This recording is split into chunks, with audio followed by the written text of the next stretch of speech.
konečně se to povedlo, dámy a pánové. Hezký večer, hezký podvečer, omlouvám se za zpoždění, ale technika neuvěřitelná, celou dobu to tady spouštím, nejde to.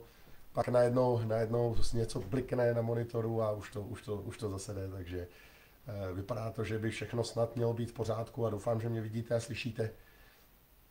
Omlouvám se za ten hlas, ale rýmička, znáte to u chlapa, to je tragická nemoc a těžká rýmička, tak to je absolutně na umření, takže doufám, že dneska zvládnu alespoň ten program, který jsem si připravil, protože víc toho asi nedám. Nevím, jestli dneska odmluvím celý těch 40 minut, tak jako obvykle.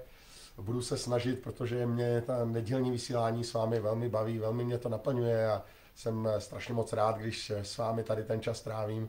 Takže jsem si to nechtěl nechat ujít ani dneska, byť mě všichni říkali, ať to zruším a že to určitě pochopíte, ale nechci za žádnou cenu zase o to přijít, takže smrtelná nemoc. Kdybyste to, paní Zemanová, kdybyste to věděla, kdybyste byla chlap, tak byste věděla, co to je rýmička. Poprosím, jestli by bylo možné sdílet i tohle video, abychom zase konvertovali další a další dušičky, sbíráme to jak vodníci do těch hrnečků a aby nás bylo čím dál tím víc. Myslím si, že je to opravdu skvělé, že rosteme neustále, takže za to sdílení budu moc rád. My jsme byli vlastně v jeden okamžik, tuším, že to bylo ve čtvrtek, jsem byl já ve Varnsdorfu a paní Pekarová Adamová s celým svým týmem v Liberci, daleko větším městě. A já jsem měl ve Varnsdorfu víc lidí osobně než paní Pekarová Adamová na Facebooku. To je prostě neuvěřitelné, jak manipulují ta média, pak přijdete k paní Bastlové a ona vám řekne, že vaše podpora slábne.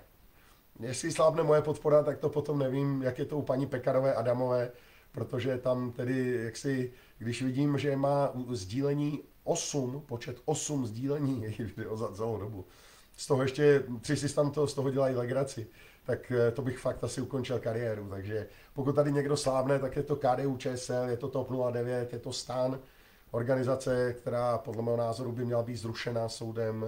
Já jsem na to dával trestní oznámení, doufám, že podle toho zákona o trestných činech právnických osob, že třeba by mohl padnout i tenhle trest, protože opravdu si myslím, že to, co se dělo v kauze Dozimetra, co se děje v současné době, je něco neuvěřitelného. Je až neskutečné, jak to mainstreamová média přecházejí takovým drobným mlčením, ale když si přečtete ten článek Sabiny Slonkové, tak je to opravdu o vyděšení, co se tady děje v současné době. A já nevím, představte si situaci, kdy Andrej Babiš měl Čapí hnízdo, kauza vyšetřovaná, představte si, kdyby seděl na ministerstvu vnitra a představte si, že by se to celé vyšetřovalo, objevovaly by se další a další chobotnice, kam kde nakradli nějaké peníze a do toho by prostě zemřeli 4 svědci z té kauzy, co by ta média dělala. Já se nechci zastávat Andreje Babiše, ale tady vidíte ten dvojí, jak někdo říká s oblibou, to není dvojí metr, to je dvojí kilometr. Prostě u pana Rakušana, u STANu, v momentě, kdy se tady vyšetřuje Dozimetr, tak to je to tak, jako necháme to být a moc do toho nebudeme mluvit. Přitom samozřejmě on z pozice ministra vnitra může ovlivňovat tu kauzu daleko lépe, než mohl Andrej Babiš z pozice předsedy vlády. To ví každý, kdo prostě má jakékoliv zkušenosti s tím, jak to běží na těch jednotlivých ministerstvech. Takže je to ostuda, je to hanba českých médií a já se k tomu ještě dostanu, jestli to domluvím, protože opravdu ta média v současné době, to je nakloněná rovina, ale to není jako takhle, to je takhle. To prostě ta média opravdu jsou hlavním viníkem té současné situace. Oni v podstatě, to, co jsem tam říkal paní Bastlové, opustili roli strážce demokracie a stali se jenom hlásnými troubami vládní propagandy a jejich poslušnými pudlíky. Pusťte si rozhovor paní Bastlové s paní Pekarovou Adamovou. Uvidíte a Donald Trump tomu říkal softballs, lehké míčky, že tam nahazuje ty otázečky, aby se paní Pekarová mohla rozmluvit. Jak to, že jí se nezeptá na to, že strana TOP 09, která tady měla 15%, tak má sotva 5%. V reálu si myslím, že už ani nemá. Ta neslábne. Ona dostala stranu, která byla postavená, dotáhla ji, kam ji dotáhla. My to budujeme na zelené louce. Takže jenom vidíte opravdu ten neuvěřitelný dvojí metr, který tady je. Já jsem byl včera v Čeladne na takovém semináři, který pravidelně pořádá Radan Gocal a Láďa Peš a bylo to opravdu skvělé. Vždycky se tam sejde fantastická společnost. Martina Kociánová, Robin Čumpelík, Pavel Janošek a další, ne Jarek Janošek, pardon, omlouvám se, Pavel Jarlovec a další skvělí lidé, kteří de facto nám ukazují, jak by mohla vypadat ta debata kultivovaná, ta debata, která se vede za účelem toho, abyste se něco dozvěděli a nikoliv o tom, abyste překřičeli toho druhého. Přesně o tom jsme se tam bavili, jak lidé dneska spolu neumí mluvit, jak je to vlastně jenom souboj toho, kdo přetlačí druhého, namísto toho, abychom se snažili dosáhnout nějakého společného cíle, který by měl být pro všechny společný a stejný, ale myslím, že v současné době, když vidíme tu pětikoalici, tak o tom nemůžeme hovořit ani náhodou. Bavili jsme se tam o VHO, hodně jsme řešili tu situaci ohledně té pandemické smlouvy, která by měla být schválená už v květnu, červnu příštího roku a jasně jsem tam de facto deklaroval, že strana PRO má v plánu ve svém programu vystoupení z VHO. My považujeme tuhle organizaci za velmi problematickou. 10 let tam předsedala Margaret Chan, to byla Číňanka, a tam platí, že nemůžete mít podruhé stejného prezidenta ze stejné země, takže si tam dosadili toho skorumpovaného Tedrose Ghebreyesusese, který v současné době jde na ruku Číně, jde na ruku Gatesovi, jde na ruku Rockefellerovi nadace a v podstatě dělá všechno to, co oni chtějí. A já prostě se nechci dožít situace, kdy tady VHO bude si vyhlašovat pandemii a na základě toho diktovat 194 členům OSN toho, jestli mají mít roušky, jestli mají mít lockdowny, jestli mají mít povinné očkování. Podívejte se, jak otáčí pan Primula, největší zastánce očkování, který nám tady říkal, jak je nezbytné se očkovat, najednou před ním varuje, že moc nepomáhá a že v podstatě naopak může škodit. Já vždycky říkám, že pan Primula je ze všech těch fanatiků nejchytřejší a on už pochopil, že ta situace se otáčí a že se budou skládat účty. On to pochopil velmi rychle a právě proto si myslím, že v podstatě vidíme, jakým způsobem se začíná vyjadřovat a opouští tu potápějící se loď. Velmi rychle se bude jí snažit opustit a bude říkat, já jsem včas varoval. Ale není tomu tak a všichni víme a pamatujeme si, jak to tady vlastně ve skutečnosti bylo. Pojďme k té ekonomické situaci. Když paní Bastlová nám říkala o nesplněných slibech, pan Fiala nám řekl, že cena elektřiny poroste maximálně v jednotkách procent a že kdokoliv tvrdí cokoliv jiného, tak šíří paniku a dezinformace. Krátce na to Energetický regulační úřad oznámil, že cena silové elektřiny vzroste v příští rok o 79%. Já vám dám takový příklad, já jsem si to tady vypsal. Pokud máte sazbu D57D, tedy pokud elektřinou i vytápíte dům, tak to 79% zvýšení při průměrné roční spotřebě 8,2 MWh za rok, tak dostanete se z částky 32 833 na částku 58 866. To znamená, je tam zvýšení o nějakých 25-26 tisíc korun za rok. Tohle jsou jednotky procent, pane Fialo, to je neuvěřitelné. On teď utek do té Afriky, já jsem tam někde psal ten komentář, že má strašně moc lajků, že mě nevadí, že tam jel, že mě vadí, že se vrátí. A že když tam slibuje 45 milionů, takže já bych jim dal i 100 milionů, kdyby si ho tam nechali. Protože v konečném důsledku by se nám to jednoznačně vyplatilo. Ta elektřina bude samozřejmě růst, její cena, je to naprosto jednoznačné a jasné. A já myslím, že je opravdu nezbytné s tím začít něco dělat. To samé se týká plynu. Viděli jste, že pan Lipavský se chtěl potkat se Saudy, pan Lipavský se chtěl potkat s Katařany. Oba dva nás poslali k šípku tyhle ty země, takže najednou nemáme ruský plyn, údajně nemáme, my ho máme, ale údajně ho nemáme a rozkmotřili jsme se s Ruskem, rozkmotřili jsme se s Katarem, rozkmotřili jsme se se Saudskou Arábií. No už těch destinací moc nezbývá, odkud to můžeme dovést. Takže samozřejmě zase pojede to, že v současné době budeme zvyšovat tu cenu plynu a budeme se bít v prsa, že tady nemáme ruský plyn. Paní Pekarová Adamová, já jsem si tam kousek pustil z toho Liberce, když se jí tam pán na to ptal, proč tedy nedovážíme ten ruský plyn, a ona říká, že ta cena by byla daleko vyšší, že Putin by z toho platil ty válečné náklady a že by se dostal až sem. Prosím vás pěkně, z té naší spotřeby, to, co dělá 0,000002 ruského exportu, tak z toho by Putin si zaplatil expanzi na západ. To je prostě lhářka nejtěžšího kalibru. A já nevím, jestli to ví, že, nebo jestli ho o tom přesvědčili. Realita je taková, že ten ruský plyn sem vozíme samozřejmě. Největší nárůst dodávek ruského LNG zaznamenala Čína a hned po Číně Belgie a Španělsko. To znamená, když nám tady jde ten slavný plyn, zejména z té Belgie a z Holandska, tak nám jde sem ruský plyn. Paní Pekarová tam ještě říkala z Kazachstánu, no to samozřejmě, že to je také překoupený ruský plyn. Jsme tady za největší hlupáky, kteří prostě platí přirážku překupníkům jenom proto, abychom se byli v prsa, že to ruský plyn není. Ono je to vlastně jenom ideologické očištění, protože ten plyn naprosto jednoznačně pochází z Ruska, velká část jeho pochází z Ruska a bohužel to vyústňuje jenom to, že máme nejdražší elektřinu a nejdražší plyn v Evropě.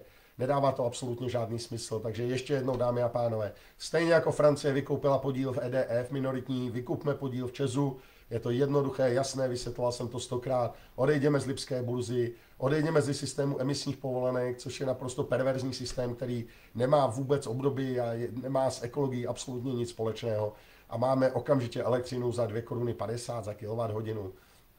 Je to jediné možné řešení. To samé s plynem.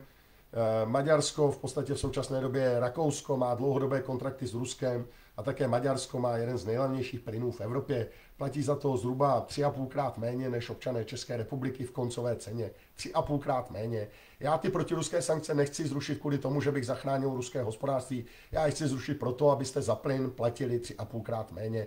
Protože já vidím každou tu domácnost, která musí vytápět, která musí v podstatě brát ty peníze ze svého rodinného rozpočtu. Mnoho lidí minulý rok opravdu chodilo doma ve svetru a v bundě. To je snad nedůstojné v tom 21. století. Ještě byste chtěli možná penicilin, aby byl, ne?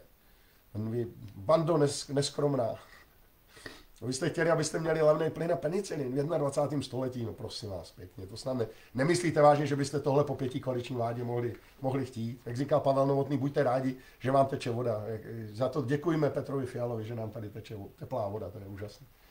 No a věc, která je naprosto zásadní z naší ekonomiky, kterou já říkám opakovaně a pořád tvrdím, že tam je zakopaný pes, jsou, dámy a pánové, ty slavné dividendy, které odchází z České republiky. Takže v současné době letos odchází z České republiky podle oficiálních čísel doposud 286,3 miliardy korun. To je o 61 miliard více než loni. O 61 miliard korun více. Zisky zahraničních společností v České republice stouply o 19,5%. Zahraniční společnosti tady vydělaly o 63 miliard korun víc a vaše reálné mzdy spadly o 8%. To není normální situace. A jediné, co udělá ta vláda, ne, že šáhne na tyhle ty zahraniční zisky, ne, že se snaží zdanit ty mezipodnikové fakturace mezi dcerou a matkou. Ne, ona sáhne do kapsy vám, ona zvýší daně vás. To je neuvěřitelné, oni nemají jenom tu odvahu, aby se prostě rozhodli tím správným směrem. A nejhorší ještě ke všemu je, že nám klesají i reinvestice. Zásadně z 35 na 28%, to znamená, ty peníze, které ty firmy si berou, tak je tady nereinvestují, berou si je pryč. Česká republika chudne naprosto zásadně. Takže pokud by se stavilo balíček pryč s náklady, nebo respektive s navýšením nákladů na ministerstvo obrany, já tomu říkám ministerstvo války, paní Černochová je, mimochodem dneska měl narozeniny pan Václav Lohnický, on už se samozřejmě nežije delší dobu, ale to byl velký herec v malých rolích a hrál mimo jiné Hujera, Marečku, podejte mi pero, a hrál Chocholouška v Jáchyme, hoď ho do stroje. Tak jsem si na něj vzpomněl, na pana Lohnického, že kdyby ještě žil, tak bych mu zavolal, ať se tam tu Černochovou vezme, protože ona jen se podívejte za ty poslední výroky, za poslední měsíce, připravme se na dlouhodobý a jaderný konflikt s Ruskem, musíme se na ně připravit, musíme nakoupit zbraně, my budeme nakupovat letadla, které nám dodají v roce 2030, možná 2035, to už doufám pevně, že ta válka nebude, k tomu se taky ještě dostanu. Pak chceme opustit OSN, pak si splete, kdo předsedá Radě pro lidská práva a řekne, že je skandální, že předsedá Irán a on té radě předsedá Česká republika. My předsedáme a paní Černochová to ani neví, to je skandální, takže kéž by tady pan Chocholoušek byl a mohli jsme mu zavolat. Obrana, škrty, jednoznačné, jasné, nepotřebujeme to. Je tam obrovský skandál s těmi kulomety minimi.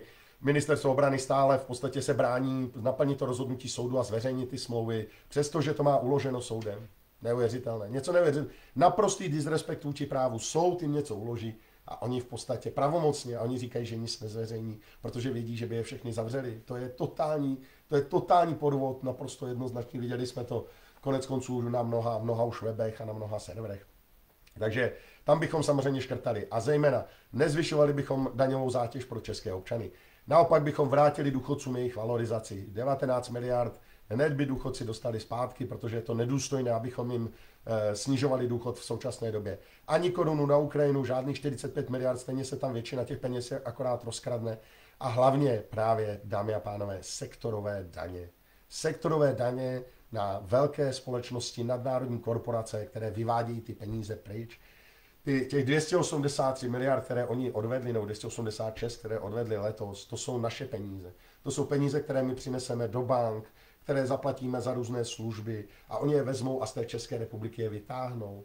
To je prostě naprostá šílenost. My tady něco produkujeme, my něco vyrábíme. Představte si, že žijete doma, někdo vám tam poskytuje ty služby a vy něco vyrábíte a všechno to, co vyrobíte, tak on vezme ty peníze a investuje si ho do svého domu. To může připustit jedině blázen. Jedině blázen. České firmy musí dostávat zakázky. Pokud se bude dostávat Temelín na Dukovany, musí to dostávat žádný Westinghouse nebo Korea. Česká firma. Opět prostě musíme si tady ty peníze nechávat za každou cenu. Nemůžeme trpět dál to, že nás prostě vybírají. To je ta ekonomická kolonie, o které pokaždé hovořím. 286 miliard. A dámy a pánové, to je minimum. To je to deklarované číslo. Kdybychom se dostali k tomu skutečnému číslu, kde jsou tam ty vnitropodnikové fakturace, kdy oni si kupují CRM systémy a marketingové různé plnění a tak dále, platformy tak bychom se dostali daleko výš, možná na 1 bilion korun, protože oni nechtějí danit ty dividendy a daleko jednodušší je si to přefakturovat, takže oni daní v podstatě jenom nezbytné minimum, aby to na tom papíře nevypadalo špatně. Neuvěřitelné. Tohle prostě musíme zastavit a musíme opravdu zdanit za každou cenu sektorovou daní tyto nadnárodní korporace. Tam ty peníze jsou. Není možné, aby někdo zbohatnul o 63 miliard, banky o 35 miliard, energetické společnosti o 157 miliard a zároveň klesaly reálné mzdy a reálné důchody. To prostě není možné. Vždyť to je selský rozum. O čem se tady bavíme? Takže dámy a pánové, my budeme investovat do lidí, my se nebudeme bát zdanit korporace. Ano, je to odvaha. Získáte si silné nepřátele. Jdete do boje. Jim se to nebude líbit, ale není jiná varianta. Pokud se Česká republika má zvednout, odrazit od toho dna, na který nás dostalo, potopilo tahleto současné uskupení, které si říká pětikoaliční vláda, uskupení totálních diletantů, kteří prostě to neumí, jednak mají zadání, které plní a jednak to ještě neumí, tak pokud se máme od toho dna odrazit, nevede jiná cesta. Můžete mě nazývat populistou, můžete mě nazývat, jak chcete, já nevím, proruským, mě už je to úplně jedno. Prostě tyhle nálepky nebudeme vůbec už my brát v potaz. Dnes je to, dámy a pánové, o jedné jediné věci, o zdravém selském rozumu. Pojďme investovat do našich lidí, do našich rodin, do našich seniorů a nebojme se vzít ty peníze tam, kde jsou. U těch nadnárodních korporací, na ministerstvu obrany, kde vyhasujeme úplně zbytečně peníze za nějaká BVPčka. Čemu nám jsou dneska BVPčka?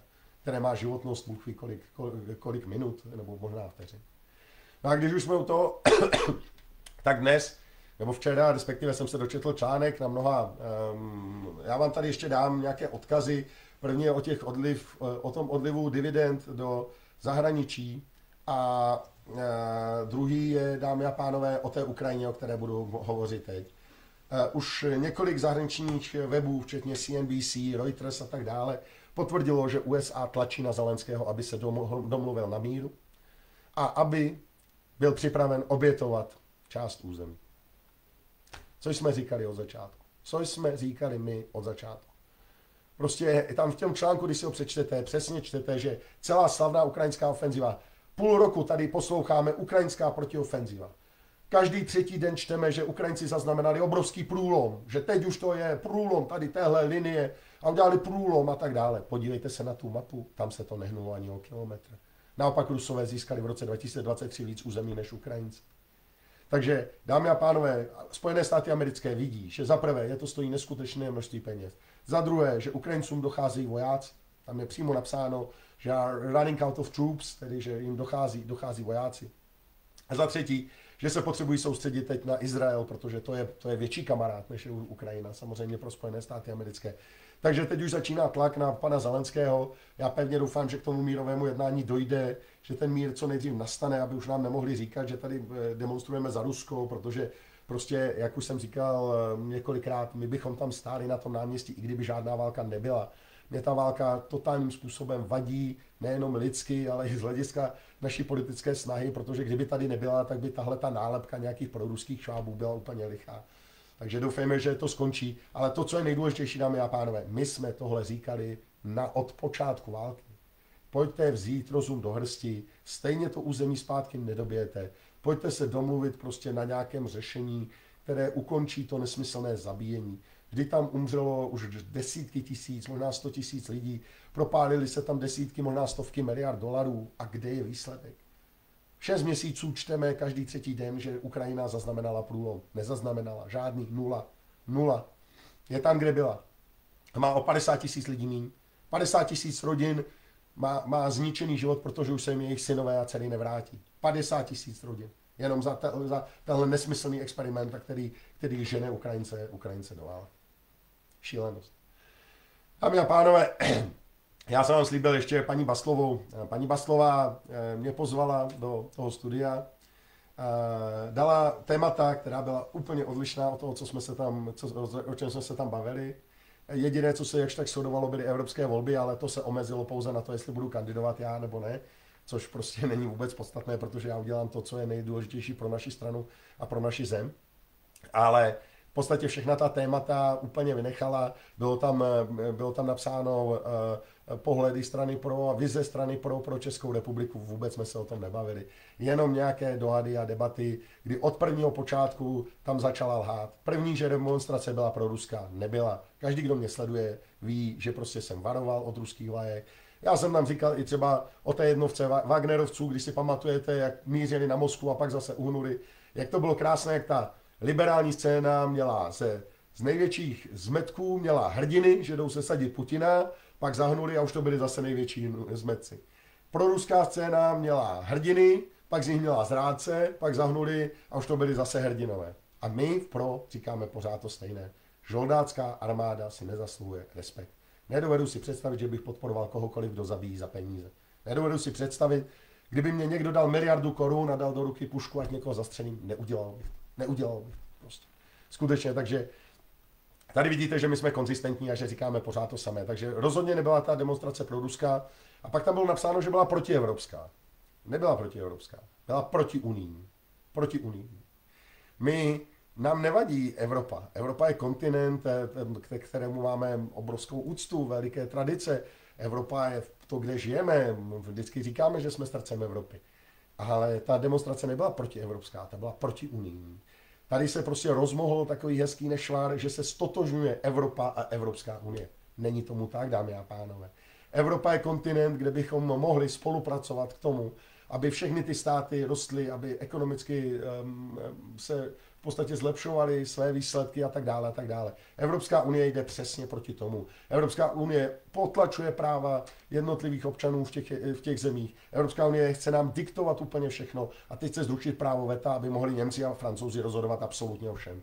O tom, kolik tady budeme přijímat migrantů, o tom, co budeme dělat s našima hranicema, o tom, jaká bude naše bezpečnostní a zahraniční politika. Takže ne, dámy a pánové, ta demonstrace nebyla protievropská, byla protiunijní, protože současná podoba Evropské unie je prostě totální bruselský superstát, totalita největšího kalibru. A jak už jsem to říkal vždycky, my se chceme spojit s našimi partnery ve střední Evropě, blokovat ty největší nesmysly, které tam v Evropské unii vymýšlejí. Pokud se nám podaří v těch evropských volbách uspět, tak najmenovat, zvolit komisi, kde nebude sedět paní von der Leyenová, pan Timmermans. Paní von der Leyenová bude sedět leda ve vězení, pokud my budeme v Evropské unii a uděláme všechno pro to, abychom ji tam dostali. Takže chceme najmenovat Evropskou komisi, zvolit si Evropskou komisi, která bude složená z euroskeptiků, která bude složená z lidí, kteří se vrátí před Lisabonskou smlouvu a vrátíme se k EHS. Takové společenství má smysl. Pokud se to nepodaří, tak oni začnou tlačit ještě víc, začnou zavádět právo veta, povinné euro, cenzuru a tak dále a bude na místě prostě z té Evropské unie odejít. Budeme to hrát jako šachy a vždycky za všech okolností uděláme to nejlepší pro Českou republiku. Tak a tady, dámy a pánové, tady máme to, jak paní Baslová říkala o té ceně toho benzínu. Tak já vám přečtu úryvek ze CNN Prima News, kde se k té ceně benzínu vyjadřoval velmi pragmaticky slavný ekonom, jeden, řekl bych, z nejrenomovanějších ekonomů, Lukáš Kovanda. Lukáš Kovanda konstatoval, že Česko jako člen EU bude muset rozhodnout, zda sankci podpoří. Kreml hrozí, že zemím jež tak učiní zruší dodávky ropy. Dle JP Morgan hrozí růst cen ropy až na $380 za barel. Benzín v České republice by pak stál 90 korun, vypočítal Kovanda. Taková cena však dle něj předpokládá, že by spotřební daň DPH i marže rafinerií a čerpacích stanic byly na nější úrovni. Přitom pokud by opravdu na ruskou odvetu došlo, lze předpokládat spíše další oslabení koruny vůči dolaru, jež by cenu pohonných hmot dostalo do pásma 90 až 100 korun za litr. Takže to říká JP Morgan a to říká pan Kovanda. Paní Baslová tam pořád tlačila, no a tak to jste snad řekli vy. Takže když se odvolám na Český statistický úřad, když se odvolám na nositele Nobelovy ceny, tak je to špatně. Takže pan Kovanda, tady je v pořádku CNN Prima News, nelhalo, ale Reichláno, podívejte se, jak je to neuvěřitelné. Neustále skákaní do řečí. Jasně jsme viděli, že paní Baslová se vůbec nechce nic dohodnout, nic dozvědět. V podstatě jenom se snažila vyjmenovat co nejvíc hříchů Jindřicha Reichla. A já vždycky říkám, že nejvíc, co mě na tom těší, je, že asi za 15 minut ten rozhovor stáhli z homepage Seznamu, protože to jasně dokazuje, že se to nepovedlo. A drtivá většina neutrálních lidí a mnoho novinářů mi napsalo, že paní Baslová ten rozhovor absolutně nezvládla. Absolutně ho nezvládla. Že to byl nejvíc neprofesionální výkon, který jsme kdy viděli, hysterický výkon, kdy v podstatě se jednalo jenom o štěkání, nesmyslných frází a floskulí namísto toho, aby se tady vedl rozhovor. A já jsem za to rád, dámy a pánové. Já jsem za to rád, protože jste se mohli na vlastní oči přesvědčit o tom, jak neuvěřitelně jednostranně mainstreamová média nám zprostředkovávají informace. Přesně tohle dělali Donaldu Trumpovi v roce 2016. Přesně takhle mu skákali do řeči, neustále na něj vypočítávali, neustále mu říkali, ale vy lžete, vy neříkáte pravdu a vy jste tehdy neříkal pravdu. A ti lidé už pochopili, že ta média přetáhla strunu a v podstatě šli to tomu Trumpovi hodit. Takže prosím pěkně, pojďte do mě, já se vás vůbec nebojím, já se vás rád znova namažu na chleba, protože prostě vy nemáte znalosti, vy nemáte informace. Několikrát tam bylo řečeno hnutí pro, namísto strana pro. Bylo řečeno, že nejblíže na Slovensku byl Ipsos, byl SANEP, měl jsem pravdu já. Většina průzkumů nám přidává, já na ně moc nevěřím, ale nemůžete říct, že nějaká strana slábne, když prostě 3 ze 4 průzkumů, které v poslední době byly vydány, tak u všech máme nárůst. 3 agentury, u všech máme nárůst. Tak slábneme.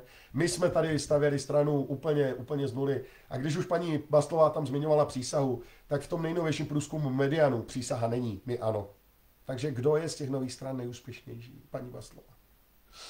Ne, bylo to slabé, bylo to velmi slabé, musím říct, neprofesionální, takže už se těším, až přijde někdo, kdo třeba trošku bude důstojnějším partnerem. Jak říká vždycky Donald Trump, dneska si nevedete dobře. Dneska si nevedete dobře. A pak se mně líbil ještě, jsem si vzpomněl na jednu hlášku z filmu Poslední scout, kde bylo řečeno, byli jsme svědky dobré žurnalistiky. Samozřejmě s ironií. Nejhorší, co potom je, co jste neviděli, že po skončení toho natáčení paní Baslová přišla ke mně a řekla, že se se mnou vsadí, že se nedostaneme do parlamentu. To je objektivita, že? Když se jdete vsadit s politikem, že se tam nedostanete, tak logicky už v tu chvíli, když se jdete vsadit, tak samozřejmě tendujete k tomu, abyste proti té straně vystupovali. Takže pokud novinář je natolik neobjektivní, že nabídne sázku předsedovi politické strany, že se tam nedostane, čímž deklaruje svoji totální nenávist a neobjektivitu vůči té straně, tak je to podle mě za hranou úplně všeho. A v normální zemi by paní Baslová okamžitě skončila, protože to bylo fiasko, to byla fraška. A moc hezky to rozebral samozřejmě Petr Bohuš, který naprosto přesně nám tam zanalyzoval celou tu debatu. Paní Baslová tam také říkala, že slábneme, že nám odešla část lidí, říkala 3, samozřejmě měl jsem pravdu já, že jenom 2. Ale víte, já prostě mám jednoznačnou filozofii, že to není o počtu členů nebo o slábnutí. Já chci tu stranu mít konzolidovanou. Já chci, aby tady byla prostě strana plná lidí, kteří mají stejnou filozofii, jako mám já. A tou filozofií je obětování osobních úspěchů ve prospěch celého celku, ve prospěch týmu, ve prospěch naší země. Já vám teď a tady říkám, že kdybych věděl a někdo mě nabídnul, že uspěje a já u toho nebudu, tak okamžitě skončím. Okamžitě.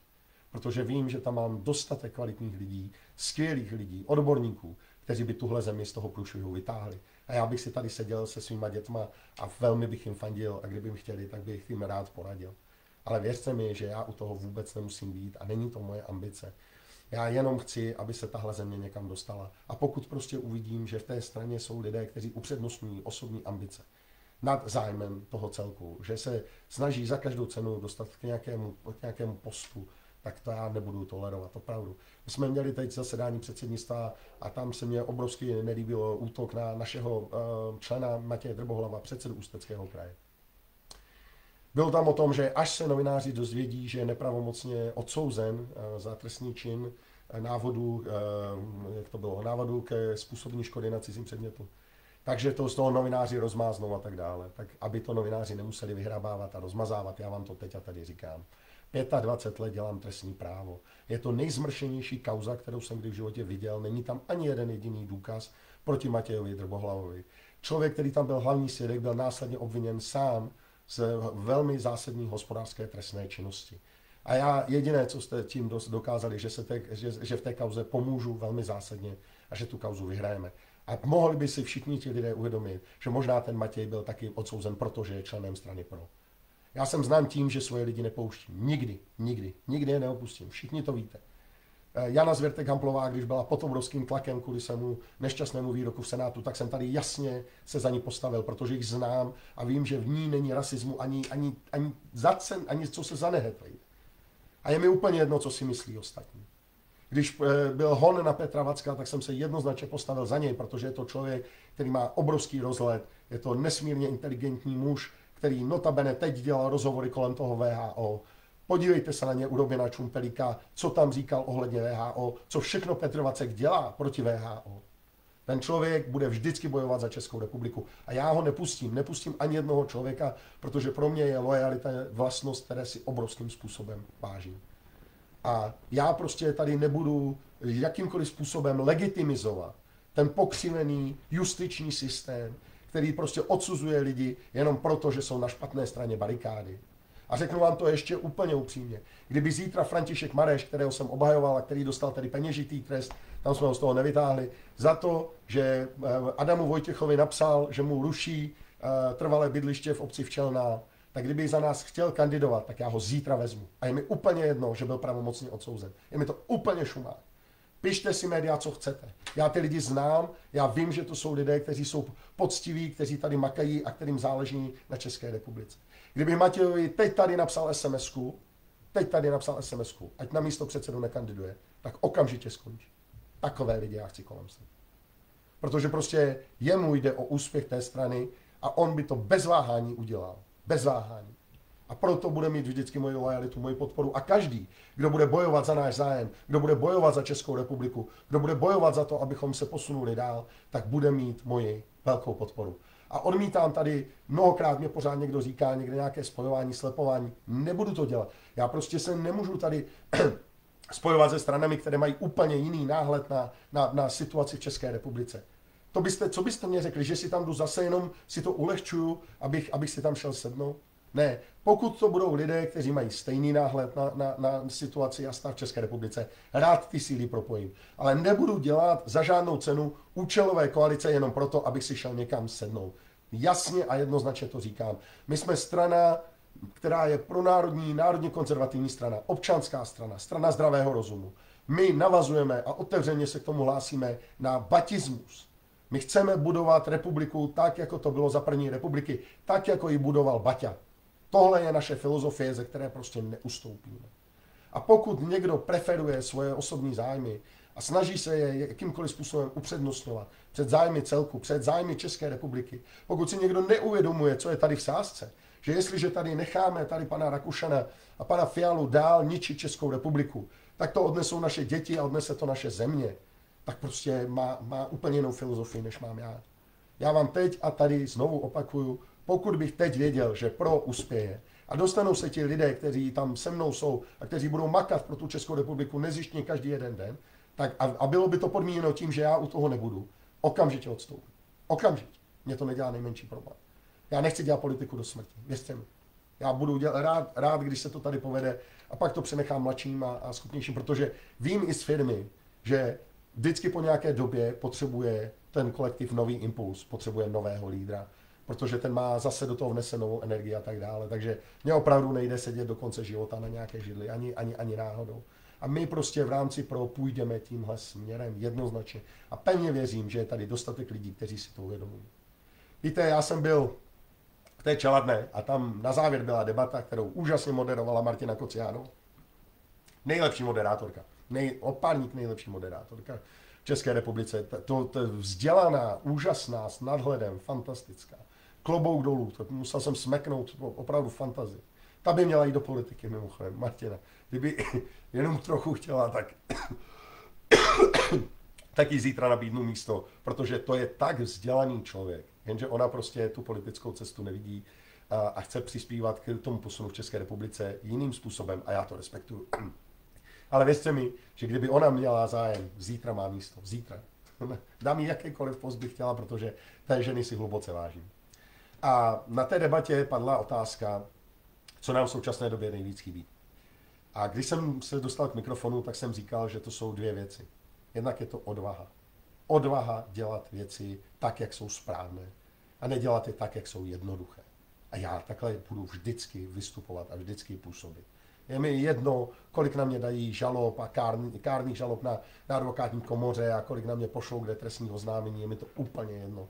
Budu dělat, je mi úplně jedno, že na mě média budou vytahovat, že nějaký můj člen tamhle je odsouzený. Já jsem tu kauzu viděl, já jsem 25 let dělám trestní právo, 25 let. Vyhrál jsem za poslední rok 2 kauzy u Nejvyššího soudu. A jestli něčemu rozumím, tak je to trestní právo. A říkám vám teď a tady, že to je tak zbabraný spis, že ta soudkyně z toho Chomutová by se měla stydět za to, co předvedla. Neuvěřitelná práce. A já ty lidi prostě nebudu pokládat kvůli tomu. Ať si média píšou, co chtějí. Mě média nezajímají, stejně nám nikdy nepomůžou. Pojďme prosím odvážně naší cestou. Nebudujme to na bázi prostě nějakých oligarchů nebo na bázi toho, že nás někdo bude tlačit nahoru. Pojďme zpátky si vybudovat ten batismus pro Českou republiku. Je to jediná správná cesta pro naši zem a já pevně doufám, že ji nastoupíme a že ji společně následně toho cíle dosáhneme. Ne tou jednoduchou cestou. Ne tím, že se budeme snažit někomu zalíbit nebo že se budeme něčeho bát. Mně je to úplně jedno. Já se nebojím ničeho. Takže až mě někdo bude vyhrožovat, že někdo něco vytáhne, já se nenechám vydírat. Nikdy nikým. Nikdy nikým. Zapomeňte na to. Slíbil jsem vám to a každý, kdo mě zná, tak ví, že se mnou po dobrém zmůže ledacos. Já jsem člověk, který je velmi otevřený dialogu a když se bavíme slušně a vyměňujeme si argumenty, tak se mnou zmůžete mnoho. Ale nic se mnou nezmůžete tlakem a jakýmkoliv vydíráním. Nikdy. Nikdy. Takže to je první věc. A druhá věc je, a kdybych dneska ustoupil, tak vám garantuju, že až budou tlačit ty velké firmy, ty velké nadnárodní korporace, Evropská unie a NATO, tak bych ustoupil zase. Protože kdo ustoupí, když jde o něco málo, tak ustoupí zejména, když jde o hodně. Takže teď, když já vám tady říkám, že neustoupím k tomu tlaku, že si může na nás NATO a Evropská unie vyvíjet tlak, jaký chce, a my prostě z toho neuhneme ani o centimetr, tak byste mě nemohli věřit ani vteřinu, kdybych ustupoval něčemu už teď. Nebudu. Pište si, co chcete. Nezajímáte mě. Mě zajímají lidé. Mě zajímají ta faktická podpora lidí, se kterou se střetávám na každém jednom kroku, kamkoliv přijedeme. To je to, co mě zajímá. To je totiž to pravé, to je to nefalšované. To není ten fake, uměle vytvořené mediální bubliny. Takže kdokoliv s tím má problém, má smůlu. Já mám jasnou cestu, já to nedělám proto, abych prostě se dostal na nějaký post a budu to dělat vždycky jenom správně, poctivě a nejlíp, jak umím. A odvážně. A buď to vyjde, nebo to nevyjde. Ale dělat to neodvážně, dělat to prospěchářsky, jenom abych si šel někam sednout, tak už vám teď můžu říct, že to nevyjde. Už teď. A je úplně jedno, že pak dostaneme 10%. Je to pak úplně jedno. My těch 10% potřebujeme dostat na tuhle odvážnou politiku.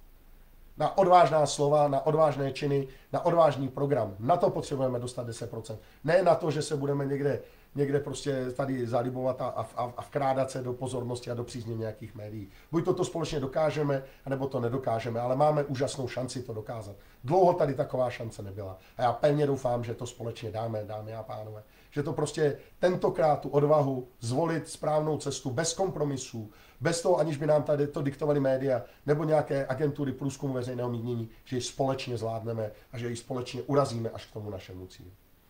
No a druhá ta vlastnost, o které jsem říkal, že nutně potřebujeme, je to, abychom hledali to, co nás spojuje a dokázali obrušovat hrany v tom, co nás rozděluje. To je největší problém současné naší národně konzervativní scény. Největší. Každý chce být ten šéf, každý chce být ten generál, každý chce někde něco řídit. Většina lidí na to ani nemá. A prostě oni jsou schopni se rozhádat na jedné věci z 20. My se na 19 věcech z 20 shodneme, na 20. ne, a ti lidé prostě řeknou, a já už nikdy, a já odcházím, a je mi to fuk, a tak dále, a tak dále. Tohle je prostě slepá ulička, dámy a pánové. Pojďme, prosím, hledat to, co nás spojuje. Nebude to nikdy to nebude podle představ nás všech. Nikdy nebudou uspokojeny představy každého jednoho člověka, to nejde. Každý z nás má jinou pozici, jiný náhled na to, kudy bychom měli jít. Ale přece důležité je, pokud máme společný cíl, dámy a pánové. Jestli někdo chce jít více zleva, někdo více zprava, je mi úplně jedno. To důležité je společný cíl. A každý, kdo má společný cíl, tak se umí obětovat ve prospěch dosažení toho cíle. Takže prosím pěkně, pojďme přestat hledat to, co nás rozděluje. Když řeknete, na Reichlovi se mi nelíbí to a to a to, a on je podezřelý, protože a protože. Prosím, teď v tuhle chvíli. Kdo jiný chcete, aby tu změnu tady provedl? Kdo jiný? Buď to lžu a holt se to nestane, anebo mám pravdu a budu se držet toho, co vám tady říkám, a pak ta změna nastane. Ale pokud dáte hlas komukoliv, kdo v Poslanecké sněmovně v současné době je, tak máte jistotu, že žádná změna nenastane. Jistotu. Naprosto. Jestliže jste spokojení s tím, co se tady děje, zvolte si kohokoliv, kdo tam je. Kohokoliv, vyberte si. Nevolte nás. Nevolte nás. My chceme změnu, radikální změnu. My chceme totální změnu nastavení systému a prostě nebudeme v žádném případě dělat nějaké kosmetické úpravy. To vám teď a tady slibuju. Máte na to moje slovo. Takže pokud chcete opravdu zásadní změnu v Českou republiku, dejte nám šanci. A my vám dokážeme, že vás tentokrát nesklameme, že tentokrát to není prostě falešná slova, falešné sliby, protože prostě nikdo z nás, jak tam jsme, tak tu politiku k životu nepotřebujeme. My ji všichni děláme, protože chceme něčeho dosáhnout. Snad to vyjde. Dámy a pánové, já bych vás chtěl ještě upozornit na to, že jsme rozjeli anketu na onu demonstraci, už se hlasuje, máme tam přes 8 000 hlasů, takže to jede krásně, takže kdo ještě nezahlasoval, tady dávám odkaz, prosím, klikněte si na něj a zahlasujte. V současné době už tam vidíte výsledky, je to zajímavé, jak to jede. Samozřejmě drtivá většina lidí je pro demonstraci 7943, jenom 201 proti. Termín demonstrace zcela jednoznačně vede 23. března. Já jsem si říkal, proč zrovna tenhle termín. Vychází mi z toho, že je to před Velikonocem a zároveň je to po jarních prázdninách. Takže patrně, ale to je jenom moje domněnka. No a co se týče řečníků, tak zatím prvních 8, moje maličkost na prvním místě je Jana Zvěrtek-Hamplová, Jaroslav Foldina, Václav Klaus starší, Vidlák, Andrej Babiš, Mirek Ševčík, Kateřina Konečná a Robert Fico a potom Matěj Gregor. Takže pěkně jste tam nahnali Roberta Fica, to mě dáváte moc hezký úkol, dostat sem premiéra Slovenska, ale věřte mi, pokusím se o to, jenom abyste věděli, jak to bude probíhat, jakmile se uzavře to hlasování, tak já oslovím těch prvních 8, pokud někdo z nich odmítne, tak budu oslovovat další v tom pořadí, tak jak bylo určeno 9., 10., 11., 12., abychom tam měli těch 8 řečníků a 2 umělce. Co se týče umělců, tak mě velmi překvapilo, že jste si vyhlasovali, byť nebyl základní nabídce pana Jiřího Stracha. Mám za to radost. Jirka Strach je fantastický a neuvěřitelně moudrý člověk a musím říct, že by bylo skvělé, kdyby přišel na tu demonstraci. Takže moc děkuji za tohle hlasování. Jirka Strach by byl fantastický a jak říkám, kdo ještě chcete, tak můžete hlasovat, budu za to moc rád. 30.11. to uzavřeme, já pak budu obíhat všechny ty řečníky, budu se je snažit dostat co nejdřív k tomu, aby se mě vyjádřili, jestli ano nebo ne. A snad to bude ta největší demonstrace, protože to už nebude o tom, jestli je to pro, nebo jestli je to Evropská unie nebo NATO, to bude demonstrace podle vás, podle vašeho scénáře. A ta demonstrace tentokrát nebude proti nikomu, ale bude se jmenovat za Českou republiku. Já myslím, že to je ten nejmenší společný jmenovatel, který nás jednocuje. Za Českou republiku. A kdokoliv, kdo to bude chtít bourat, ničit, říkat, že nepřijde, že má nějaký trénink nebo cokoliv dalšího, pak se prostě nehneme z místa. Alespoň máte dostatek času, protože tam už bych řekl, že ten termín vypadá poměrně jistě na toho 23.3., tak aspoň máte dostatek času si připravit všechny věci a na ten termín si nic nedávat. Pojďte prosím to s námi udělat jednou pořádně se vším všudy, snad se to povede. Já samozřejmě mnozí lidé by řekli, že by to chtěli rychleji, ale jaká by byla situace zase na druhou stranu, kdyby jsme se tam znovu postavili ve 100 000 lidech. Za chvíli by vás to už přestalo bavit, protože by nebyl žádný posun. My to tady jednou musíme udělat na 100% nejlíp, jak to dokážeme. Všichni si prosím už teď 23.3. rezervujte. Nedávejte si tam dovolené pobyty, nic dalšího. Velmi často na tu demonstraci nepřijdou lidé, protože vyhlásíme třeba s měsíčním předstihem a oni už mají zaplacenou dovolenou nebo nějakou cestu nebo cokoliv dalšího. Tak teď už si tenhle datum prosím zaznamenejte ve vašem kalendáři a neplánujte si tam na něj vůbec nic. Budeme potřebovat každého jednoho z vás, aby paní Bastlová nám nemohla říkat, že tam bylo 10 000 lidí. Ono jich tam bylo sice 100 000, ale samozřejmě pokud by to náměstí bylo plné až po okraj, tak už bychom jim vymlátili všechny tyhle ty karty z rukou. Pojďme to společně dokázat. Prosím pěkně, jednou, pojďme to společně dokázat. No a co se týče výjezdů, já teda doufám, že to zvládnu zdravotně, protože jsem na tom opravdu bídně a už jako cítím i horečku, ale snad to dám. V úterý 7. listopadu Jablonec nad Nisou od 18 hodin Hotel Praha, v 8. listopadu je to Žatec, Chrám chmele a piva od 17 hodin, náměstí Prokopa Velikého, v Žatci, tam se mnou bude i Ivanka Turková a rovněž Ivanka Turková se mnou bude i ve čtvrtek, ve Velkém Březně v restauraci Tivoli, ale i sportovců Velké Březno. Takže budu moc rád, když dorazíte, když se přijdete podívat, ty sály jsou neustále plné, ve Varnsdorfu úplně by to neskutečné na malé městečko, tam byl sál absolutně plný a každý odcházel nadšený a se skvělou atmosférou, se skvělým zážitkem, tak doufám, že vás neskamu ani tentokrát, já zkusím ten hlas dát dokupy a v úterý zase být v plné formě, protože teď není čas prostě čekat a zastavuje nás jedině hrobník, nikdo jiný.